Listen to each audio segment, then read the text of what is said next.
Welcome to Fractured Chaos. They say you never really know someone until you marry them. But in my case, I never knew my husband until I met his brother. My mother used to tell me, "Leah, trust your instincts." But somewhere between earning my art history degree and landing that junior curator position at Heller Gallery, I'd stopped listening to that inner voice. I was too busy constructing the perfect life, arranging it like one of my gallery installations, aesthetically pleasing, perfectly balanced, each element precisely where it belonged. Thomas Crawford fit beautifully into that curated existence. We met at a gallery opening where he stood studying a massive abstract canvas, hands clasped behind his back, wearing a suit that probably cost more than my monthly rent. When he turned and smiled at me, I remember thinking he looked exactly like success was supposed to look: confident, polished, substantial. Our courtship was efficient.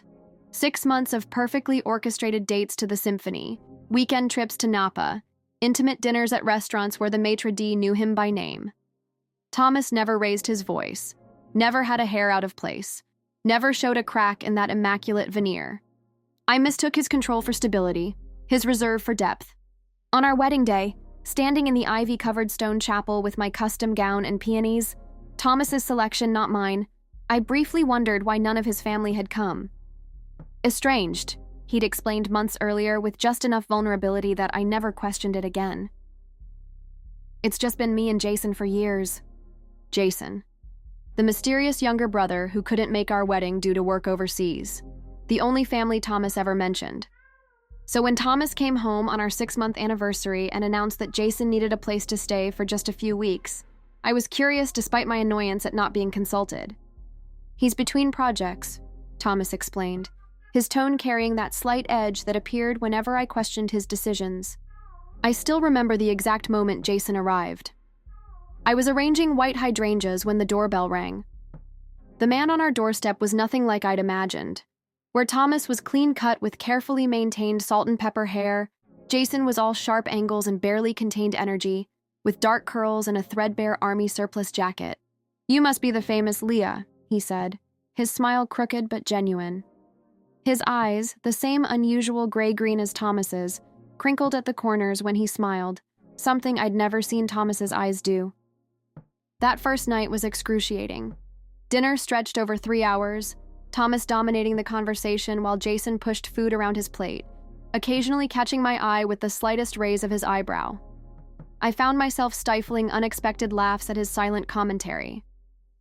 It was the first time I'd genuinely laughed in our dining room.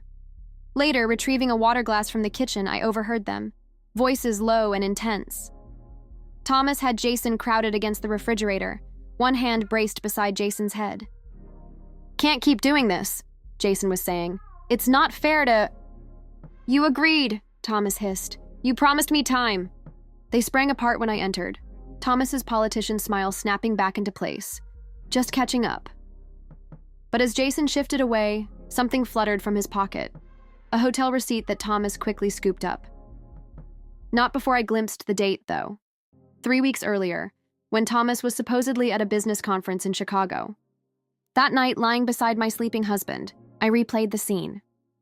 The tension between them had felt intimate, charged in a way that seemed out of place between brothers. For the first time, I let myself acknowledge the distance Thomas had always maintained, the way he spoke at me rather than to me, his disinterest in my work beyond how it benefited his image, the careful way he kept certain parts of his life partitioned off.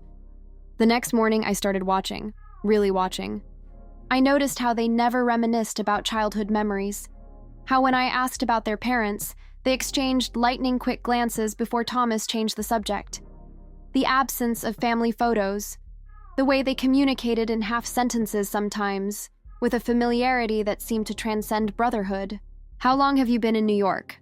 I asked Jason one afternoon while Thomas was at work. Jason looked up from his book, surprise flickering across his face.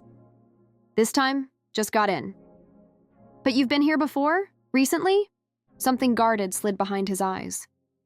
"Thomas didn't mention I visited?" "Thomas doesn't mention a lot of things," I said, watching his reaction carefully. Days passed. I found myself seeking out Jason's company while Thomas worked late, which he suddenly did more frequently. Jason was easy to talk to, genuinely interested in my thoughts about art, in a way Thomas had never been. He told stories about traveling through South America, about his photography project documenting displaced communities. His passion was palpable, infectious. Sometimes I caught him watching me with an expression I couldn't decipher.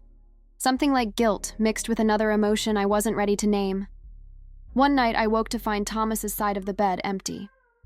The clock read 2:17 a.m. I padded quietly down the hallway toward Jason's room. The door was cracked open, a sliver of lamplight spilling into the hallway. I should have announced myself, should have turned around. Instead, I peered through the crack. They sat side by side on the edge of the bed, not touching except where their hands were linked between them. Thomas's head was bowed, his perfect posture abandoned.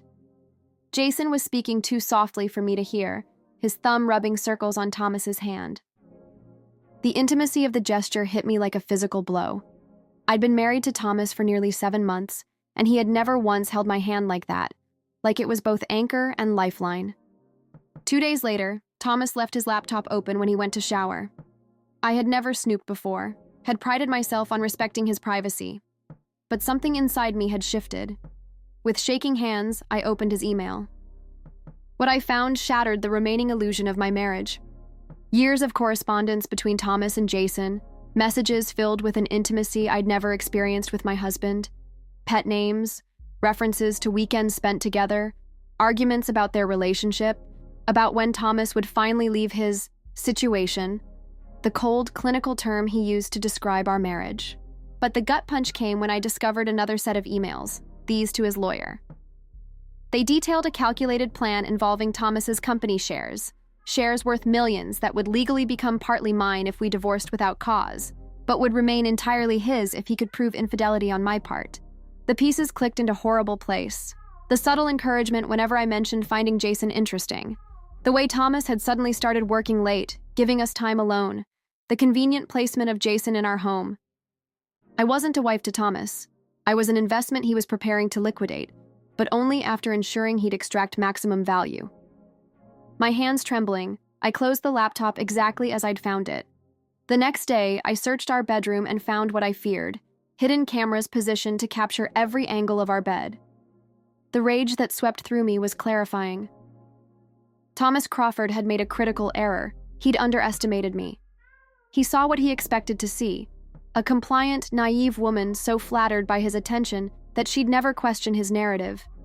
He'd failed to recognize the steel beneath the soft exterior, the attention to detail that made me exceptional at my job. If Thomas wanted evidence, I decided I'd give him exactly what he was looking for. I began crafting a performance worthy of the finest method actor. I created a fake email account under the name Michael and left messages open on my laptop. I took phone calls that mysteriously ended when Thomas entered a room. I bought lingerie and hid the receipts where he'd be sure to find them, all while meticulously documenting everything I discovered about Thomas and Jason's relationship and the elaborate trap they were setting. I saved it all to a flash drive disguised as lipstick in my makeup bag, the last place Thomas would ever look. The most difficult part was maintaining my performance with Jason. I played the part of a woman increasingly drawn to her husband's brother, not difficult given his genuine warmth and the growing anger I felt toward Thomas. Jason's discomfort was obvious. Sometimes I caught him looking at me with something like regret. "Leah, I need to tell you something," he said once when we were alone. Thomas walked in before he could continue. 3 weeks into this exhausting charade, I took the final step. I accidentally left my phone unlocked with texts arranging to meet Michael at the Archer Hotel downtown. Then I made sure Thomas overheard me confirming dinner plans with a friend from work. That evening, I dressed carefully in a black dress, applied lipstick a shade deeper than my usual, and told him not to wait up. The predatory gleam in his eyes told me everything. He thought tonight was the night he'd finally gather the evidence he needed. As I pulled away from our brownstone, I checked the rearview mirror. Right on cue, Thomas's Audi pulled out several cars behind me, and further back, I spotted Jason's rented Mazda, the perfect audience for what would happen next. I wasn't meeting a lover at the Archer. I was meeting Karen Morrison, Thomas's first wife. Finding Karen hadn't been easy. Thomas had scrubbed nearly all evidence of his previous marriage from existence. But he'd forgotten about an alumni magazine from his business school, a single issue featuring a photo of a younger Thomas with his wife Karen at a fundraising gala. It had taken weeks of discreet research, but I'd managed to track her down. Her cautious voice when I called still echoes in my memory. "My name is Leah Crawford," I'd said. "I believe we have something in common." Her silence had spoken volumes. When she finally responded, her voice was tight with controlled emotion. "He found another one, didn't he?" Karen was already waiting in the hotel room when I arrived, a striking woman with silver-streaked dark hair and eyes that had seen too much. We'd had only 2 brief phone conversations, but she embraced me like a sister when I walked in. "He's following me," I told her. "They both are." Karen nodded grimly. "You brought everything?" I removed the flash drive from my purse.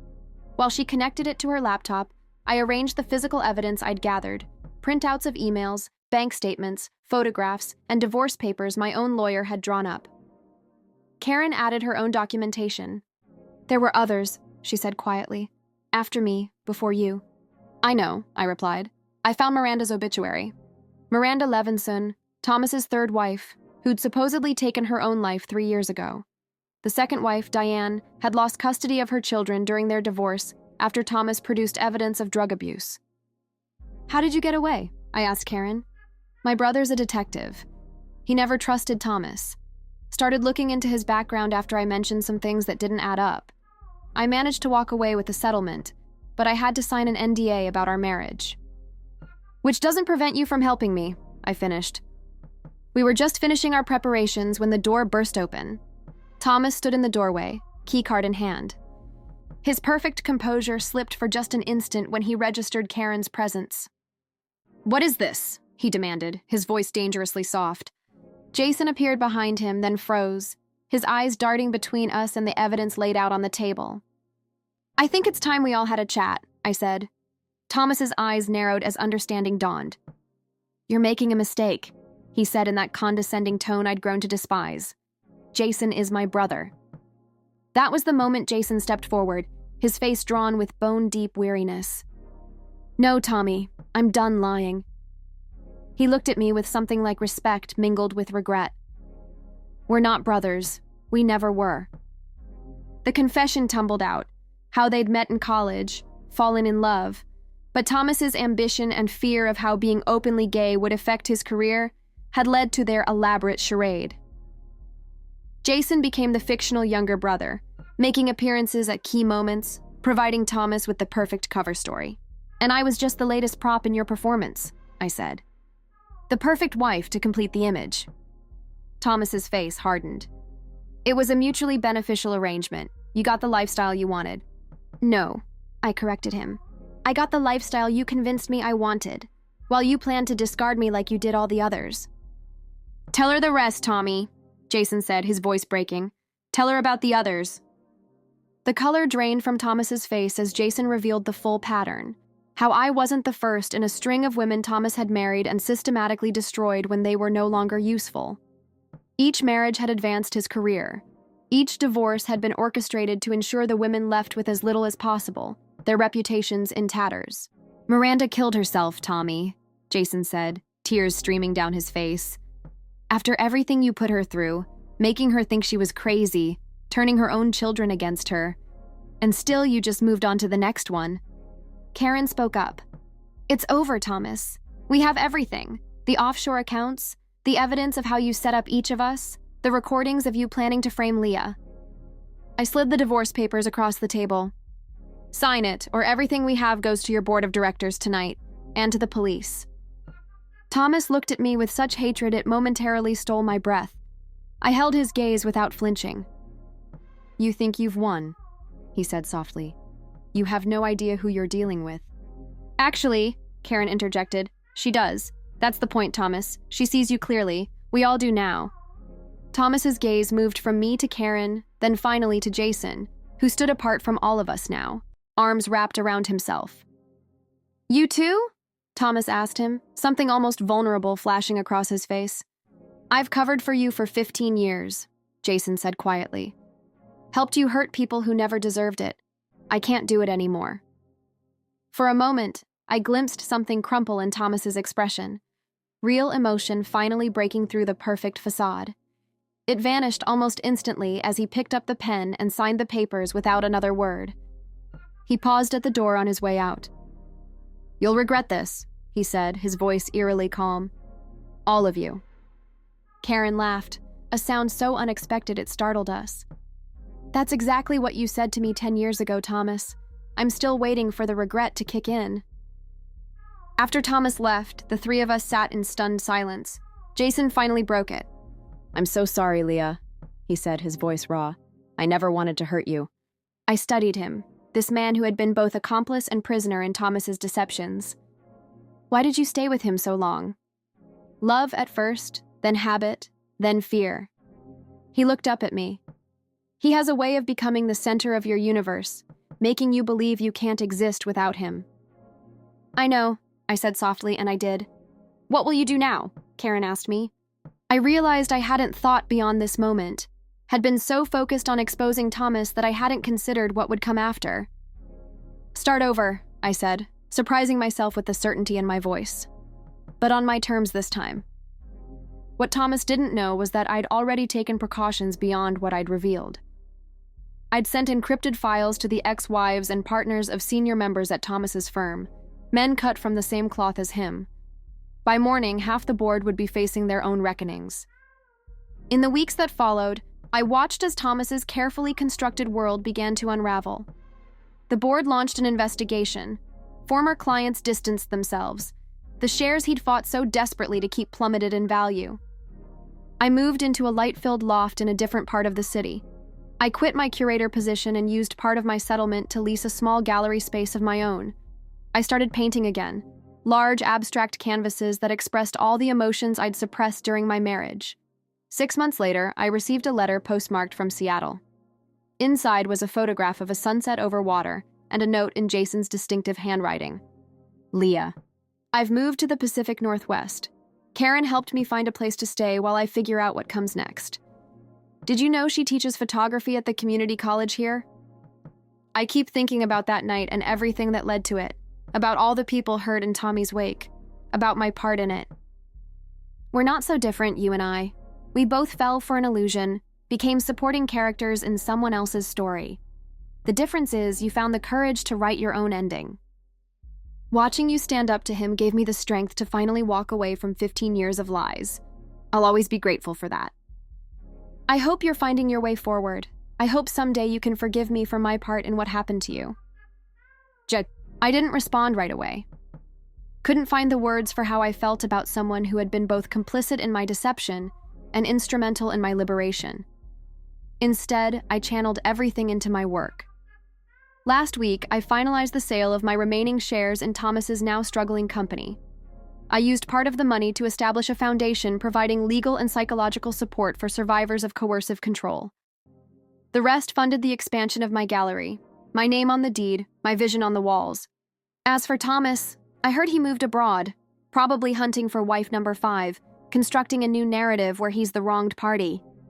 Sometimes I wake in the night, phantom weight of his expectations still pressing on my chest. In those moments, I remind myself that I am no longer a carefully arranged element in someone else's curation. I am the artist now, the creator of my own life. People ask if I regret marrying Thomas. I don't. I regret not trusting my instincts sooner, but I don't regret the woman I've become by surviving him. My mother was right about listening to that inner voice. It whispers to me now, growing stronger each day, speaking of possibilities I'm only beginning to imagine, of authenticity over perfection, of messiness over curation, of truth over beautiful illusions. What keeps me awake these nights isn't anger or regret, but a strange kind of gratitude. Because without Thomas's betrayal, I might never have discovered my own strength. Without his lies, I might never have committed so fiercely to the truth. And without Jason, the brother who wasn't really his brother, I might never have learned the most important lesson. That family isn't always blood. Sometimes it's the people who help you find your way back to yourself when you've gotten lost in someone else's story. I recently sold my first painting, a large canvas of fractured shapes reassembling themselves into something new. I titled it, Becoming. My name is Leah, and that's what this story is really about. Not betrayal or revenge, but the ongoing process of becoming who I was, always meant to be. And I'm just getting started.